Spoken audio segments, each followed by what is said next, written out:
Hotstar வழங்கும் ராமின் பறந்து போ உலகமெங்கும் வெற்றி நடை போடுகிறது. இந்தியால இத்தனை கோடி பேர் இருக்கான், எவனை கேட்டாலும் ஹார்ட் ஒர்க் பண்றாங்கறான். இங்க ஹார்ட் ஒர்க் பண்ணிலாம் முன்னேற முடியாது. That's harsh truth. எனக்கு நடந்தது உனக்கு நடந்துடக்கூடாதுப்பா. அப்பா மாதிரி ஆயிராத, என்ன மாதிரி ஆயிராத, என்ன மாதிரி ஆயிராதப்பா. நீங்க டிராவிட் ஃபேன்பா, நான் Dhoni fan.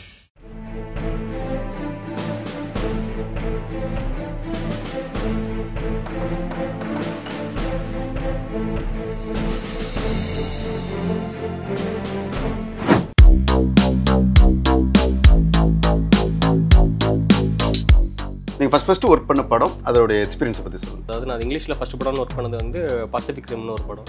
So Pacific rim work பண்ணும்போது வாஸ்ட் எக்ஸ்பீரியன்ஸ் ஆக்சுவலாக. ஏன்னா டிராஸ்டிக் சேஞ்ச். இங்கே வந்து ஒரு நாளைக்கு 10 ஷாட் டெலிவரி பண்ணுற மாதிரி இருக்கும். அங்கே எப்படி இருக்கும் அப்படின்னு பார்த்தீங்கன்னா ஒரு ஷாட்டை 10 நாளில் டெலிவரி பண்ணுற மாதிரி இருக்கும். ஹாலிவுட் மூவிஸோடைய சிஜி ஒர்க்கே வந்து இந்தியாவில் தான் மேக்ஸிமம் நடக்குது. ஆனால் இந்தியன் மூவிஸ் ஏன் வந்து சிஜி ஒர்க்குன்னா ஃபாரினுக்கு போகிறாங்க? ஸோ ஹாலிவுடுக்கும் தமிழுக்கும் என்ன ஒரு பெரிய வித்தியாசம்? ஐ மீன் இந்தியன் ஃபிலிமர்ஸ்க்கும் அதுக்கு பெரிய டிஃப்ரென்ஸ் என்னன்னா, இப்போ இந்தியன் ஃபிலிமர்ஸ் அகைன் அந்த ரேஞ்ச் அதை நோக்கி ட்ராவல் பண்ண ஆரம்பிச்சிட்டாங்க. But one of the major difference என்ன அப்படின்னு பார்த்தீங்க அப்படின்னா, அதுக்கப்புறம் ஆக்டர்ஸ் டேக் பண்ணாங்க. அவங்க எதுக்காக பண்ணாங்க அப்படின்னு பார்த்தீங்கன்னா, வென் இட் கம்ஸ் டு அவங்க என்ன பண்ணாங்கன்னா, அந்த சில ஆக்டர்ஸோட என்டையர் மோஷனே கம்ப்ளீட்டாக கேப்சர் பண்ணிவிட்டு இந்த ஒரு படத்துக்கு ஆக்ஷனை கேப்சர் பண்ணிக்கிறோம், எல்லா படத்துக்கும் நாங்கள் யூஸ் பண்ணிக்கிறோம் அப்படின்ற மாதிரிலாம் நிறைய பேருக்கு அக்ரிமெண்ட் போனதாகவும் அதை நிறைய பேர் ரிஜெக்ட் பண்ணதாகவும் தகவல்கள் இருக்குது ஆக்சுவலாக. ஸோ விஎஃப்எக்ஸ், சிஜி, எஸ்எஃப்எக்ஸ் இதுக்கு என்ன வித்தியாசம்? அதாவது கம்ப்யூட்டர் ஜென்ரேட்டட் இமேஜினரியை சிஜிஐன்னு சொல்லுவோம். ஆல்மோஸ்ட் எல்லாமே சேம் தான். எஸ்எஃப்எக்ஸ் அப்படின்றது வந்து கம்ப்ளீட்டாக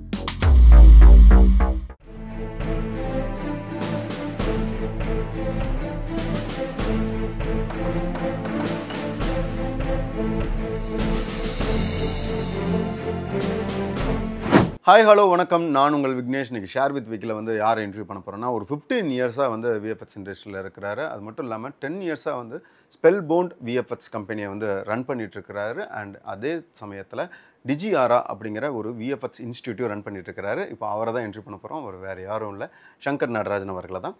வணக்கம் பிரதர். வணக்கம். பொதுவாக வந்து சினிமாவுக்கு அனுப்புறதே கஷ்டம். அதுவும் சினிமாவில் வந்து பிஹைண்ட் த ஸ்க்ரீன்னாலும் கஷ்டம். அண்ட் நீங்கள் வந்து பிஹைண்ட் த ஸ்க்ரீன் கூட இல்லை, பிஹைண்ட் த ஷூட்டுன்னு சொல்லலாம். அவ்வளோ வந்து ஒரு தள்ளி இருக்கிற ஒரு டிபார்ட்மெண்ட் தான் வந்து பார்த்திங்கன்னா விஎஃப்எக்ஸ் டிபார்ட்மெண்ட். அதில் வந்து வரணுங்கிறது எப்போ உங்களுக்கு தோணுச்சு? ஓகே, அதான் சினிமான்றதே கொஞ்சம் கஷ்டம் தான் ஆக்சுவலாக. ஸோ ஒரு நம்ம வந்து சினிமாவில் வந்து ஃபார் பிஹைண்ட் ஆக்சுவலாக. சினிமாவோட ஒரு ஒன் ஆஃப் த பார்ட். நிறைய டிவிஷன்ஸ் இருக்குது. நிறைய பேருக்கு சினிமாவில் இவ்வளோ டிவிஷன்ஸ் இருக்குமானே வந்து நிறைய பேருக்கு தெரியாது. எங்கள் ஃபீல்டே ஒன் ஆஃப் த டிவிஷன். ஆனால் எங்கள் ஃபீல்டுக்குள்ளே நிறைய டிவிஷன்ஸ் இருக்குது ஆக்சுவலாக. இது எங்கே ஸ்டார்ட் பண்ணோம் அப்படின்னு பார்த்தீங்கன்னா, இதோட இன்ட்ரெஸ்ட் வந்து என்னோட அப்பாட்டே என்னோட தாத்தாட்ட ஸ்டார்ட் பண்ணுது ஆக்சுவலாக. சொல்லுவாங்க 3rd ஜென்ரேஷனாக இந்த ஃபீல்டில் இருக்கிறேன் ஆக்சுவலாக. விஷுவல் எஃபெக்ட்ஸில் இல்லை, ஆக்சுவலாக ஃபோட்டோ ஸ்டுடியோ ரன் பண்ணிட்டு இருந்தாங்க. எங்கள் தாத்தா வந்து ஆல்மோஸ்ட் 1950s ஒரு மாடலிங் ஃபோட்டோகிராஃபியில் இருந்தாங்க. ஸோ அதுக்கப்புறம் எங்கள் அப்பா ஸ்டுடியோ லான்ச் பண்ணி almost into the 50th year involve. நாங்கள் ஹோம் டவுனில் ஒரு ஸ்டுடியோ ரன் பண்ணிகிட்டு இருக்கிறோம். ஸோ அதில் ஸ்டார்ட் ஆனது தான். ஸோ நான் ஸ்கூலிங் டைம்லேருந்தே எனக்கு தெரிஞ்ச வரைக்கும் நமக்கு இதுனா இன்ட்ரெஸ்ட். தெரிஞ்சோ தெரியாமலோ, நான் அந்த விஷயத்தில் நான் ரொம்ப லக்கின்னு தான் சொல்லுவேன். தெரிஞ்சோ தெரியாமலோ இந்த ஃபீல்டுக்குள்ளே நம்ம வந்துட்டோம் ஆக்சுவலாக. வந்ததுக்கப்புறம் ஓகே, நம்மளுக்கு அதில் ஒரு பேஷன் ஆக்சுவலாக. அது எப்படி அச்சீவ் பண்ணுறோம், அந்த லைட்ஸ், அந்த சினிமாட்டோகிராஃபி, அதாவது மயக்கம் பண்ண படம் மாதிரி தான் ஆக்சுவலாக. நம்ம எப்படி பார்க்குறோம் அப்படின்றத தாண்டி நம்மளோட ஒரு உணர்வு நம்மக்கிட்ட இருக்கும் ஆக்சுவலாக, அந்த ஃபீல்டோட ஈர்ப்பு. ஸ்கூலிங் படிக்கும்போது கூட சம்டைம்ஸ் வந்து கிளாஸஸ் ஸ்கூல்ஸ் எல்லாம் கட் பண்ணிவிட்டு கூட போய் நிறைய எடுத்திருக்கேன். அகெயின் ஒரு பேஷனேட்டாக தான் பண்ணுறது ஆக்சுவலாக. நான் தான் ஃபஸ்ட் மார்க் வாங்குறேன் அந்த ஸ்கூலில். அதை தாண்டி அதில் ஒரு பேஷன் இருந்துச்சு. அதுதான் ரொம்ப முக்கியமான விஷயம். 2-3 படங்கள் வந்து நம்மளை வந்து ரொம்ப சேஞ்ச் பண்ணிச்சு ஆக்சுவலாக. நம்ம சினிமாவை பார்க்குற விதமாக இருக்கலாம், அது வந்து நம்மளை ரொம்ப சேஞ்ச் பண்ணிச்சு 2-3 படம். குறிப்பாக சொல்லணும்னா மேட்ரிக்ஸ்னு ஒரு படம் ஆக்சுவலாக சின்ன வயசில். அது என் ஃப்ரெண்டு தான் ஒருத்தர் டிவிடி கொடுத்தான். ஜெயந்த்னு ஒருத்தர் தான் எனக்கு அந்த டிவிடியை கொடுத்த அந்த டிவிடியில் 3 பார்ட்டும் இருக்கும். எனக்கு அப்போ பப்ளிக் எக்ஸாம்னு நினைக்கிறேன், எனக்கு தெரிஞ்ச வரைக்கும். ஆக்சுவலாக அதுக்கு முன்னாடி வந்து சின்னதாக ஃபோட்டோஷாப்பு, வீடியோ எடிட்டிங் அப்படின்னு பண்ணிகிட்டு இருந்தோம். பண்ணிகிட்டு இருக்கும்போது இந்த படம் கிடைக்கும்போது இதை ஒரு கரியராக நம்ம பண்ணணும்னு சொன்னது வந்து அந்த படத்தை பார்த்ததுக்கப்புறம் தான் ஆக்சுவலாக. ஓகே, நம்ம ஏதோ உனக்கு ப்ரிப்பேர் ஆகிட்டு இருக்கோம், இந்த படம் வந்து நம்மளோட லைஃபே ரொம்ப சேஞ்ச் பண்ணுற லெவலுக்கு அந்த படம் அமைஞ்சுது எனக்கு தெரிஞ்ச வரைக்கும். ஏன்னா ஒன் பாயிண்ட் ஆஃப் டைம் நான் ஒரே நாளில் அந்த 3 பார்ட்டையும் உட்காந்து பார்க்குறேன் அந்த படத்தை. ரொம்ப பிடிச்சிருந்துச்சு ஆக்சுவலாக. ஏன்னா எக்கச்சக்க விஷுவல் எஃபெக்ட் ஷாட்ஸு, அந்த படத்துக்கு மட்டும் டெக்னாலஜிக்கலாகவே நிறைய பேட்டன்ட் வாங்கியிருப்பாங்க. அதோட மேக்கிங்ஸ் பார்க்க அவ்வளோ இன்ட்ரெஸ்ட்டாக இருந்துச்சு ஆக்சுவலாக. எப்படி கிட்டத்தட்ட ஒரு ஷாட்டில் வந்து ஒரு 300 கேரக்டர் சண்டை போட்டுட்ருப்பாங்க. ஒரே கேரக்டர் 300 க்ளோன்ஸ் இருப்பாங்க. 300 க்ளோன்ஸ் வந்து அந்த இடத்துல சண்டை போட்டுட்ருக்க மாதிரி இருக்கும். ரொம்ப ஆச்சரியமாக இருந்துச்சு ஆக்சுவலாக. ஸோ இதில் இவ்வளோ பெரிய கரியர் இருக்குது. அப்போவும் ஒரு பிளைண்ட் ட்ரஸ்ட் தான், நம்மளால் இது பண்ண முடியும் அப்படின்ற ஒரு பிளைண்ட் ட்ரஸ்ட் தான். அதை ஏற்கனவே சொன்ன மாதிரி நான் ரொம்ப லக்கின்னு தான் இந்த விஷயத்தில் நான் சொல்லணும் ஆக்சுவலாக. ஸோ நான் என்ன பண்ண போகிறேன்றதே என்னோட வெரி எங்கேஜில் தெரிஞ்சது நான் இதாக பார்க்குறேன். ஸோ ஒரு ஸ்ட்ராங் ஃபவுண்டேஷன் இருந்துச்சு ஸ்கூல் படிக்கும்போது. ஆக்சுவலாக நான் வந்து நிறைய கல்யாணம் வீடியோ எடுக்க போகிறது, ஆக்சுவலாக வீடியோ ரெக்கார்ட் பண்ணுறது, அதை எடிட் பண்ணுறது, அந்த மாதிரியான அதில் சின்ன சின்ன சிஜிஸ் அதில் சின்ன சின்ன சிஜிஸ் பண்ணுறது அப்படின்ற மாதிரியான தாட் ப்ராசஸில் இருந்துகிட்டே இருக்கும். குறிப்பாக நிறைய இருக்குது ஆக்சுவலாக. நம்ம கொஞ்சம் அந்த டைம்லேயே கொஞ்சம் ஹிஸ்டாரிக்கலாக தான் நம்மளை நிறைய பேர் பார்க்க ஆரம்பிச்சாங்க. ஸோ அதெல்லாம் ரொம்ப பிடிச்சிருந்துச்சு ஆக்சுவலாக. நானும் ஃபஸ்ட்டு கிராஜுவேட் படத்தை வீடை பொறுத்த வரைக்கும் வெரி ஃபஸ்ட்டு கிராஜுவேட் ஆக்சுவலாக. இன்ஜினியரிங்க்கு நிறைய ப்ரெஷர் இருந்துச்சு ஆக்சுவலாக. கட் ஆஃபும் கொஞ்சம் நல்லா இருந்துச்சுன்னு வச்சுக்கோங்களேன். பெரிய கட் ஆஃப்லாம் இல்லை, ஓரளவுக்கு நல்லா இருந்தது, டீசென்ட் கட் ஆஃப். ஸோ பண்ணலாம் அப்படின்னு பார்க்கும்போது ஓகே இது வந்து ஒரு 5 இயர்ஸ் ஏற்கனவே நம்ம ஒரு எக்ஸ்பீரியன்ஸ் ஹேண்டில் பண்ணுறோம். ஏன்னா நான் வந்து ஆல்மோஸ்ட் என்னோட ரொட்டீனே எப்படி இருக்குன்னா, ஸ்கூல் முடிச்சுட்டு வரணும், அதுக்கப்புறம் ஸ்டுடியோவை பார்க்கணும், ஸ்டுடியோவை பார்த்து முடிச்சதுக்கப்புறம் ஸ்டுடியோட ஒர்க்ஸை 10 மணிக்கு மேலே பண்ணணும், அதுக்கப்புறம் உட்காந்து கொஞ்சம் படிக்கணும், அப்புறம் திருப்பி ரொட்டீனில் திருப்பி வரும். இதுதான் ரெகுலர் ரொட்டீனாகவே இருக்கும். இதுக்கு நடுவில் வீடியோ கிளாஸ் அப்படி போகும்போது ஸோ 5 இயர்ஸ் எக்ஸ்பீரியன்ஸ் நமக்கு இருக்குது. நம்ம இதை வேஸ்ட் பண்ணக்கூடாதுன்னு எனக்கு அப்போ தோணுன ஒரு விஷயம் தான் என்னை அந்த ஃபீல்டுக்குள்ளே கொண்டு வந்துச்சு. அதுக்கப்புறம் உள்ள ஃபேஸ் இன்னும் கொஞ்சம் டஃப் ஆக்சுவலாக. எப்படி சொல்லணும்னு பார்த்தோன்னா, இதை வந்து ஒரு கரியராக செலக்ட் பண்ணி படிக்கணும்னு நினைக்கிற போது இன்னும் ரொம்ப டஃப்பாக இருந்துச்சு ஆக்சுவலாக. ஏன்னா அந்த டைம் பீரியடில் அது வந்து ஒரு டேபு ஆக்சுவலாக. குறிப்பாக எனக்கு ஒரு இன்சிடென்ட் வந்து என்னவே ரொம்ப பாதிச்சுது ஆக்சுவலாக. எங்கள் பாட்டி ஆக்சுவலாக வந்து லைக் அவங்க வயலுக்கு போயிருக்காங்க. வயலில் கூட ஒர்க் பண்ணுறவங்கலாம், எங்கள் வயலில் ஒர்க் பண்ணுறவங்க எல்லாத்தையுமே வந்து எங்கள் பாட்டி அவங்க பேரை என்ன பண்ணுறான் அப்படின்னு கேட்கும்போது, என் பேரை வந்து பொம்மை செய்கிறதுக்கு படிச்சிருக்கான் அப்படின்ற ஒரு வேர்டு ஆக்சுவலாக அவங்க கொலோக்கியலாக பேசியிருக்காங்க. பொம்மை செய்கிறது, இது பொம்மை செய்கிறத படிக்கிறதுக்கு ஒரு படிப்பா, இதுக்கு இவ்வளோ செலவாகுமா, இந்த மாதிரியான இதெல்லாம் இருக்கா அப்படின்ற லெவலுக்கு அந்த விஷயம் வந்து ரொம்ப பெருசாக அங்கே பேசினேன். எங்கள் ஆட்சி வந்து ஒரு கோவத்திலே வந்தாங்க. எங்கள் ஊரில் பாட்டின்னு சொல்ல மாட்டோம், ஆட்சின்னு சொல்லுவோம். கோவத்தில் வந்தாங்க. கோவத்தில் வந்துட்டு நீ என்ன படிக்கிற அப்படின்னு சொல்லிட்டு என்கிட்ட கேட்டுட்டு இருந்தாங்க. அந்த ஒரு இன்சிடென்ட் வந்து அப்படி ஒரு ஸ்பேஸ்லேருந்து தான் நானும் வந்தேன் ஆக்சுவலாக. ஈவன் தோ நாங்கள் 3வது ஜென்ரேஷன் அந்த ஃபீல்டில் இருக்கோனாலுமே அதை ட்ரஸ்ட் பண்ணுற அளவுக்கு நிறைய பேரால முடியல. எங்கள் அப்பா ரொம்ப சப்போர்ட்டிவாக இருந்தார் அந்த ரீஜனில். ஓகே இதில் ஃபியூச்சர் இருக்கும்னு நினைக்கிறேன், நீ இப்போ ஆக்சுவலி நீ ஆசைப்படுற, நீ கண்டிப்பாக பெரிய ஆளாக வருவேன்னு சொல்லிட்டு தான் எங்கள் அப்பா அனுப்பிச்சுருந்தார். ஸோ ஸ்லோ அண்ட் ஸ்டடி நம்ம இங்கே வந்தோம், வந்துட்டு படிச்சுட்டு இருந்தோம். அகெயின் நான் படித்த இடத்துல எனக்கு தெரிஞ்ச வரைக்கும் எனக்கு உண்டான நாலேஜ் கிடைக்கலையோ நான் நினச்சி நான் வெளியில் வந்தேன் ஆக்சுவலாக. வெளியில் அதுக்கப்புறம் தான் கொஞ்சம் கொஞ்சமாக ஒரு ஒர்க்கில் பார்ட் டைம் ஒர்க்கில் சேர்ந்தேன். இருக்கிற எக்ஸ்பீரியன்ஸ்க்கு எனக்கு ஜாபும் கிடச்சிது, நல்ல சேலரியும் பேக்கேஜஸும் கிடச்சிது. அப்படி தான் ஸ்லோவாக ஸ்டார்ட் பண்ணோம். அப்புறம் தமிழில் ஒர்க் பண்ண ஆரம்பித்தேன் கொஞ்சம் நாள் ஆக்சுவலாக. ஸோ தமிழில் கொஞ்சம் நாள் ஒர்க் பண்ணிகிட்டே இருக்கும்போது நம்மளை தாண்டி நிறைய ஹாலிவுட் படம் நம்மளை இன்ஸ்பயர், ஏன்னா அதை பார்த்து தானே நம்ம இந்த ஃபீல்டுக்கே வந்திருக்கோம். அப்படின்றனால கொஞ்சம் நாளில் ஹாலிவுட்டில் ஒர்க் பண்ணுறதுக்குள்ள ஆப்ஷன்ஸும் நம்மளுக்கு கிடச்சிது ஆக்சுவலாக. ஸோ அப்புறம் கொஞ்சம் கொஞ்சமாக ஹாலிவுட் ஃபீல்டுக்குள்ளே வந்து ஹாலிவுட் படம் கொஞ்சம் கொஞ்சமாக ஒர்க் பண்ண ஆரம்பிக்கிறோம். ஒர்க் பண்ண ஆரம்பிக்கும்போது இந்த ஸ்பெல்போன் ஸ்டார்ட் பண்ணதுக்குண்டான ஒரு ஆப்பர்ச்சுனிட்டிஸ் கிடச்சிது. நான் என் கூட ஒர்க் பண்ணிட்டு இருந்தேன், நானும் பிரசன்னா ஒர்க் பண்ணிட்டு இருந்தோம். ஸோ அப்புறம் பிரசன்னா அண்ட் கொஞ்சம் டீம் இருக்காங்க, ஜெய், தினேஷ் அண்ணன், சக்தி அண்ணன் அப்படின்ற மாதிரி ஒரு வி ஹேவ் லைக் ஒரு 5 to 6 மெம்பர்ஸ் சேர்ந்துட்டு like we started a company like 2015 அதை ஸ்டார்ட் பண்ணோம். ஸோ இதுக்கு நடுவில் தமிழ் ஃபிலிம்ஸ் வந்துச்சு, அப்புறம் இன்டர்நேஷனல் ஃபிலிம்ஸ் வந்துச்சு, அதுக்கப்புறம் கொஞ்சம் அட்வர்டைஸ்மெண்ட் ஸ்பேஸில் ஒர்க் பண்ணிட்டு இருந்தேன். அதுக்கப்புறம் கம்பெனின்னு ஸ்டார்ட் பண்ணோம். Almost into the 10th year, September வந்தால் 10 years இதில் கம்ப்ளீட் ஆகுது. நீங்கள் ஃபஸ்ட்டு ஒர்க் பண்ண படம், அதோடைய எக்ஸ்பீரியன்ஸை பற்றி சொல்லுங்கள். அதாவது முதல் படம் அப்படின்றது பார்த்தீங்கன்னா ஆக்சுவலாக வந்து அது ஒரு கன்னட படம்னு நினைக்கிறேன் எனக்கு தெரிஞ்ச வரைக்கும். ஒரு சீக்வன்ஸில் ஒரு ஃபுல் சாங் சீக்வன்ஸ் ஆக்சுவலாக என்டையர் சாங் சீக்வன்ஸ் வந்து ஒரு கல் குவாரியில் எடுத்திருந்தாங்க ஆக்சுவலாக. ஸோ அதை ஃபுல்லாக வந்து ஒரு ஸ்னோ என்வரான்மெண்ட்டுக்கு மாற்றணும். என்டையராக ஒரு 5 minute சீக்வன்ஸ் நான் பண்ணியிருந்தேன் ஆக்சுவலாக. ஸோ அதான் ரொம்ப ஃபஸ்ட் எக்ஸ்பீரியன்ஸ் ஆக்சுவலாக. So very beginning in to the field, நிறைய ரிவிஷன்ஸு, ஃபீட்பேக்ஸு போய்கிட்டே இருக்குது. ஃப்ரண்ட் அண்ட் பேக் நான் பண்ண ஒன் ஆஃப் த மேஜர் சீக்வன்ஸஸாக நான் இதை தான் பார்க்குறேன் ஆக்சுவலாக. ஐ மீன் என்ன சொல்கிறது, அவங்களோட எக்ஸ்பெக்டேஷன்ஸ் வந்து ரொம்ப ஹை லெவலில் இருக்காது ஆக்சுவலாக. அதாவது என்ன சொல்கிறது, ரொம்ப பிக்சல் பர்ஃபெக்டாக ரிசல்ட்ஸ் இல்லாமல் அவங்க சீன் பிளண்டடாக பார்க்கறதுக்கு ரிச்சாக இருந்தாலே அதெல்லாம் அக்செப்ட் பண்ணிட்டுனாங்க. ஏதோ சாதிச்சிட்டோம் அப்படின்ற ஒரு ஃபீல் வந்து இதிலே கிடச்சிது ஆக்சுவலாக. ஸோ அதுக்கப்புறம் நிறைய தமிழ் படங்களில் ஒர்க் பண்ணிட்டு தான் இருந்தோம் ஆக்சுவலாக. குறிப்பாக சொல்லணுன்னா பொன்னசங்கர் ஆக்சுவலாக. பொன்னசங்கர்லாம் பிரசாந்த் சார் கூட ஒர்க் பண்ணுறதுக்கு ஆப்பர்ச்சுனிட்டிஸ் கிடச்சிது. அதுக்கப்புறம் எனக்கு தெரிஞ்சு கொஞ்சம் கொஞ்சமாக மைக்ரேட் ஆனோம். லாஸ்ட்டாக எந்திரன்ட்டில் கொஞ்சம் ஒர்க் பண்ணிட்டு பார்த்துட்டு இருந்தோம். ஸோ அதில் கன்சல்டிங் ஒர்க் மாதிரி சில விஷயம் போயிட்டு இருந்துச்சு. அதுக்கப்புறம் என்ன அப்படின்னு பார்த்தீங்கன்னா ஸ்லோவாக, அதாவது நான் இங்கிலீஷில் ஃபஸ்ட் படம்னு ஒர்க் பண்ணது வந்து பசிபிக் ரிம்னு ஒரு படம். ஸோ பசிபிக் ரிம் ஒர்க் பண்ணும்போது வாஸ்ட் எக்ஸ்பீரியன்ஸ் ஆக்சுவலாக. ஏன்னா டிராஸ்டிக் சேஞ்ச். இங்கே வந்து ஒரு நாளைக்கு 10 ஷாட் டெலிவரி பண்ணுற மாதிரி இருக்கும். அங்கே எப்படி இருக்கும் அப்படின்னு பார்த்தீங்கன்னா ஒரு ஷாட்டை 10 நாளில் டெலிவரி பண்ணுற மாதிரி இருக்கும். ஸோ ரொம்ப டிஃப்ரென்ஸ் இருக்கும் ஆக்சுவலாக. வந்து அவங்க நிறைய பிக்சல்ஸாக டீட்டெயில்ஸ் பார்த்துட்டே இருப்பாங்க. ஆக்சுவலாக வந்து பெயிண்ட் ப்ரெப் ஆர்டிஸ்ட்டாக தான் கெரியர் அந்த இடத்துல ஸ்டார்ட் ஆச்சு ஆக்சுவலாக. ஸோ கம்போசிட்டராக ஒர்க் பண்ணிட்டு இருந்தேன் தமிழ் ஃபிலிம்ஸில். இங்கே வரும்போது லைக் பெயிண்ட் ப்ரெப் ஆர்டிஸ்ட்டாக தான் ஸ்டார்ட் பண்ணுற மாதிரி இருந்துச்சு கெரியரை. ஆனால் வாஸ்ட் டிஃப்ரென்ஸ் இன் டெலிவரி. ஏன்னா லைக் சாதாரணமாக அதை வந்து ஒரு விஷயத்தை நம்ம ரொம்ப சாதாரணமாக நினச்சிருப்போம். ஆனால் இதில் இவ்வளோ டீட்டெயில் பார்ப்பாங்கன்றதே அதுக்கப்புறம் தான் எனக்கு தெரிய ஆரம்பிச்சது ஆக்சுவலாக. ஸோ ஹாலிவுட்டுன்ற கனவு வந்து இதாக இருக்கலாமே தவிர அதோட ஒர்க் லெவல், ஒர்க் ஃப்ளோன்றதே கம்ப்ளீட்டாக வேறு மாதிரி இருக்கும். என்னோட அடுத்த கேள்வி அதுதான். ஹாலிவுட் மூவிஸோடைய சிஜி ஒர்க்கே வந்து இந்தியாவில் தான் மேக்ஸிமம் நடக்குது. ஆனால் இந்தியன் மூவிஸ் ஏன் வந்து சிஜி ஒர்க்குன்னா ஃபாரினுக்கு போகிறாங்க? ஸோ ஹாலிவுடுக்கும் தமிழுக்கும் என்ன ஒரு பெரிய வித்தியாசம்? ஐ மீன் இந்தியன் ஃபிலிமர்ஸ்க்கும் அதுக்கு பெரிய டிஃபரன்ஸ் என்னன்னா, இப்போ இந்தியன் ஃபிலிமர்ஸ் அகைன் அந்த ரேஞ்ச் அதை நோக்கி ட்ராவல் பண்ண ஆரம்பிச்சிட்டாங்க.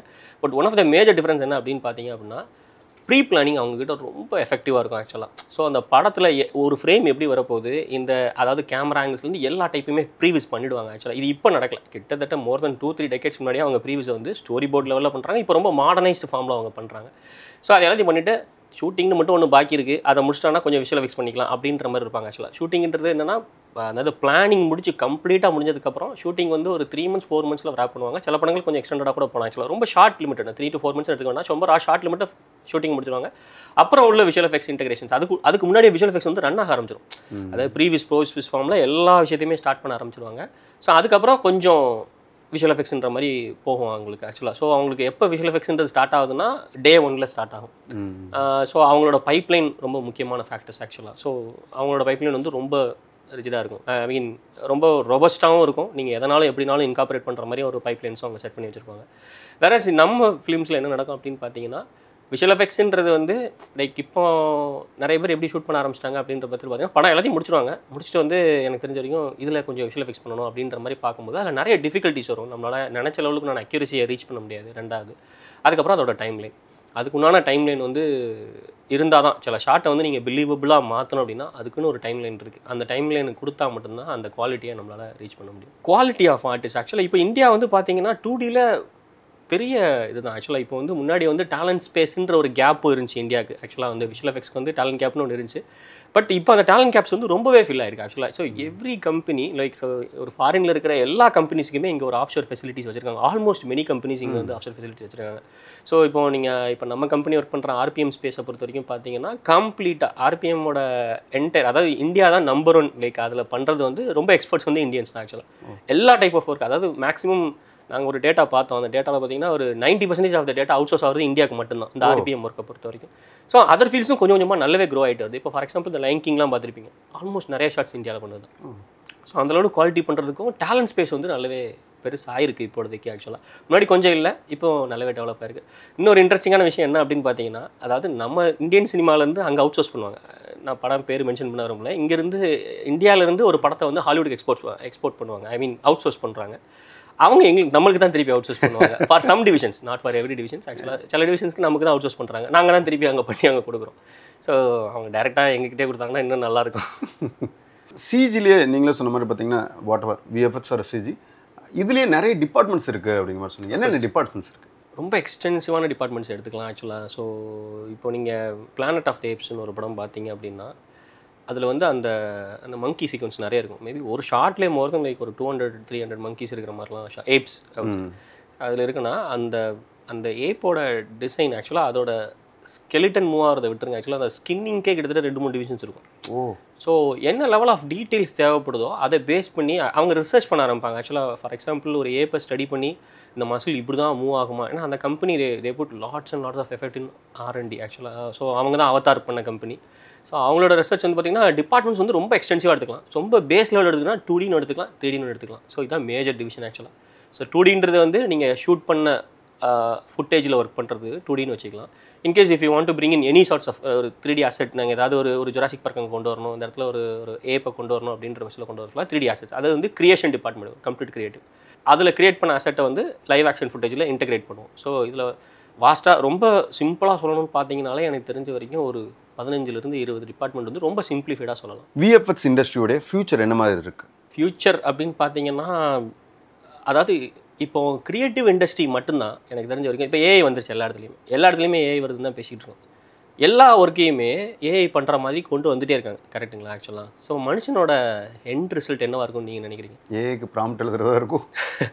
அது ஒன் ஆஃப் த ரீசன். அதுக்கப்புறம் எனக்கு தெரியும் எல்லா ஃபீல்டையும் ஆட்டோமேட் பண்ண ஆரம்பிச்சிட்டாங்க அப்படின்னா மனுஷன் வந்து கிரியேட்டிவிட்டி, அதாவது வந்து ஒரு என்டர்டைன்மெண்ட்டை நோக்கி தான் கண்டிப்பாக மூவ் ஆக ஆரம்பிப்பான் ஆக்சுவலாக. ஸோ முன்னாடிலாம் வந்து எந்த டெக்னாலஜி கம்பெனிஸுமே என்டர்டைன்மெண்ட்டுக்காக எந்த ப்ராடக்ட்டுமே பண்ணது கிடையாது. லெட்ஸே இப்போ ஃபேஸ்புக்லாம் வந்து பார்த்தீங்க அப்படின்னா ஃபேஸ்புக்காக இருக்கலாம், கூகுளாக இருக்கலாம், வியோன்னு சொல்லிட்டு கூகுளில் வந்து ஒரு ப்ராடக்ட் இன்ட்ரடியூஸ் பண்ணியிருக்காங்க, VO3 ஆக்சுவலாக. ஸோ எல்லாருமே வந்து போட்டி போட்டு பண்ணுறாங்க ஆக்சுவலாக. என்டர்டைன்மெண்ட் இண்டஸ்ட்ரிக்கான ப்ராடக்ட்டையோ அந்த என்டர்டைன்மெண்ட் இண்டஸ்ட்ரியோட கிரவுண்ட் லெவலே சேஞ்ச் பண்ணுற லெவலுக்கு நிறைய ப்ராடக்ட்ஸ் வந்து டெக் கம்பெனிஸ் பண்ணிட்டு இருக்காங்க ஆக்சுவலாக. ஏன் அப்படின்னு பார்த்தீங்கன்னா ஏஐ நிறைய விஷயத்தை ஆக்குபை பண்ண entertainment industry is going to be like அது ஒரு கண்டிப்பான ஒரு பெரிய பூமை நோக்கி தான் போய்கிட்டு இருக்கு ஆக்சுவலாக. ஸோ அதோட ரீஸ்டெபிலைசேஷன்ஸ் நடந்துட்டு இருக்கு. இண்டஸ்ட்ரியோட ட்ராக் வந்து கொஞ்சம் அதாவது ஒரு கன்சாலிடேஷன் பாத்தில் இப்போதைக்கு இருக்குது, பட் க்ரோத் ரொம்ப நல்லாவே இருக்குது. விஎஃப்எக்ஸ் இண்டஸ்ட்ரியிலேயே வந்து ரொம்ப பெரிய ஒரு ஸ்ட்ரைக் நடந்துட்டு இருக்கிறதா சொல்கிறாங்க. என்ன விஷயம்? இந்த ஸ்ட்ரைக்குக்கு ரொம்ப நிறைய ரீசன்ஸ் இருக்குது ஆக்சுவலாக. ஸ்ட்ரைக்கை பொறுத்த வரைக்கும் பார்த்தீங்கன்னா மேஜராக வந்து அவங்களுக்கு வந்து ஒரு AI one of the reason அங்கே இந்த வரைக்கும் பே ரிவிஷன்ஸ் நிறைய ரீசன்ஸ் இருந்துச்சு ஆக்சுவலாக. ஸோ இதே மாதிரி அவங்களுக்குன்னு ஒன்று ஒரு ரிவிஷன்னா ஸோ அவங்களோட கட்டமைப்பு ஆக்சுவலாக இப்போ வந்து இது இந்தியாவில் கிடையாது, இது நடந்தது வந்து யூஎஸில் ஆக்சுவலாக. ஸோ அவங்க வந்து ஒரு அவங்க சம்பளத்தை வந்து கொஞ்சம் உயர்த்ததுக்கு அப்படின்ற மாதிரியும் சில காலகட்டத்தில் நடந்துச்சு ஆக்சுவலாக. ஸோ அந்த சேலரி வந்து அதுக்கப்புறம் நெகோஷியேஷன்ஸ்லாம் எப்படி இருக்குது அப்படின்னா நிறைய ஆக்டர்ஸ் வந்து ராயல்ட்டி பேஸ்ட் கிளைம்ஸ் கேட்க ஆரம்பிச்சாங்க. இன்ஸ்டெட் ஆஃப் ஃபிக்ஸட் சேலரி எனக்கு வந்து ஒரு ராயல்ட்டி பேசிஸில் வேணும் அப்படின்லாம் கேட்க ஆரம்பிச்சாங்க. ஸோ இது வந்து இது ஒன் ஆஃப் த ரீசன்ஸ் ஆக்சுவலாக. ஸோ இந்த மாதிரி அது ஆக்டர்ஸ் லெவலில் நடந்த ஸ்ட்ரைக் ஆக்சுவலாக வந்து ரைட்டர்ஸ்னு ஒரு ஸ்ட்ரைக் பண்ணாங்க. ரைட்டர் ஸ்ட்ரைக்ஸ் எதுக்கு பண்ணாங்கன்னா ஒரு சாட் ஜிபிடியாலே வந்து இவ்வளோ பண்ண முடியுது, உங்களால் ஏன் அப்படி பண்ண முடியாது மாதிரி AI one of the reason I would say. லைக்னா ஏஐ வந்து முழுமையான காரணம் கண்டிப்பாக கிடையாது ஆக்சுவலாக. ஸோ இந்த மாதிரி இருந்ததுனால சில விஷயத்தை வந்து ஏஐ உள்ளே கொண்டு வரக்கூடாது, எங்களோட வாழ்வாதாரம் பாதிக்குது அப்படின்ற மாதிரியும் சில பேர் கொண்டு வந்தாங்க. பேர் விஷயம்ஸ் இருந்துச்சு, நிறைய விஷயம் இந்த மாதிரி ரைட்டர் ஸ்ட்ரைக்ஸ்லையும் போயிட்டு இருந்துச்சு. அதுக்கப்புறம் ஆக்டர் ஸ்ட்ரைக் பண்ணாங்க.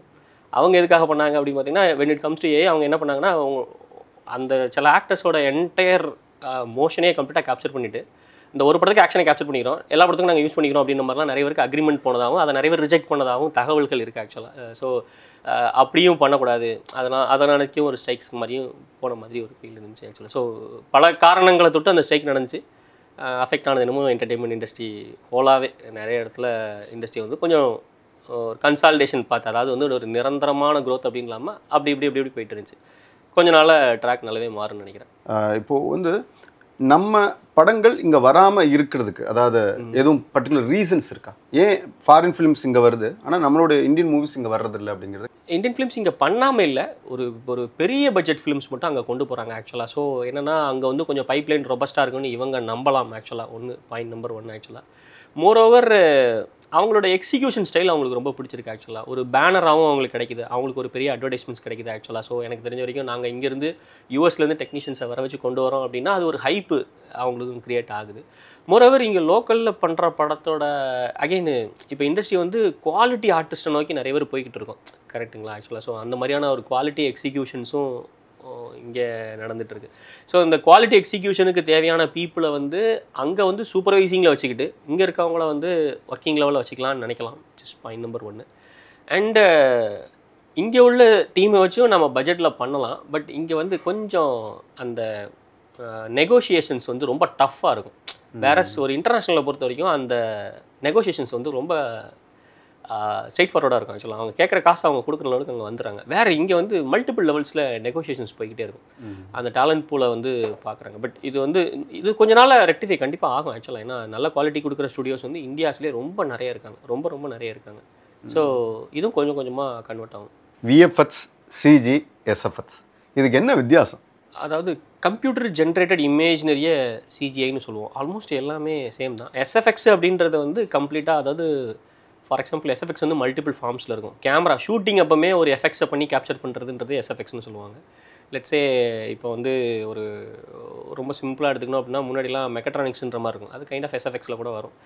அந்த ஸ்டண்ட் அப்போ நீங்கள் ஏதாவது உடைக்கிறது வைக்கிறது அப்படின்ற மாதிரி எஸ்எஃப்எக்ஸில் அதை கூட கொண்டு வரலாம். சும்மா ஒரு எக்ஸ்ப்ளோஷன் எஃபெக்ட் அதெல்லாம் கூட லைவே பண்ணுவாங்க. லைவ்லேயே பண்ணுறது எல்லாமே எஸ்எஃப்எக்ஸ்னு வச்சுக்கலாம் ஆக்சுவலாக. அதாவது ஷூட்டிங்லேயே லைவாக பண்ணி நீங்கள் கேப்சர் பண்ணி எடுக்கலாம். அது எதை மாதிரினாலும் இருக்கலாம், அதில் விஷுவல் எஃபெக்ட்ஸ் இருக்காது.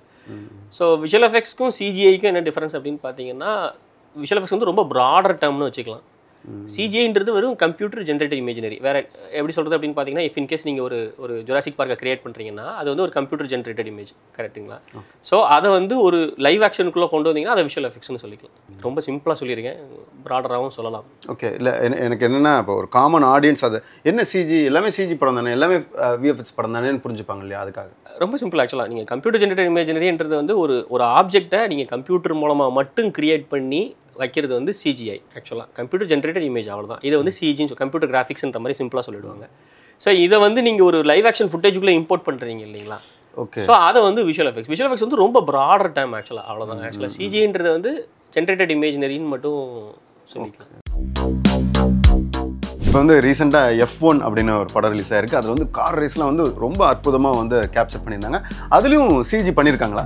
சிஜி யூஸ் பண்ணியிருக்கவே மாட்டாங்கன்னு சொல்ல முடியாது ஆக்சுவலாக. ஸோ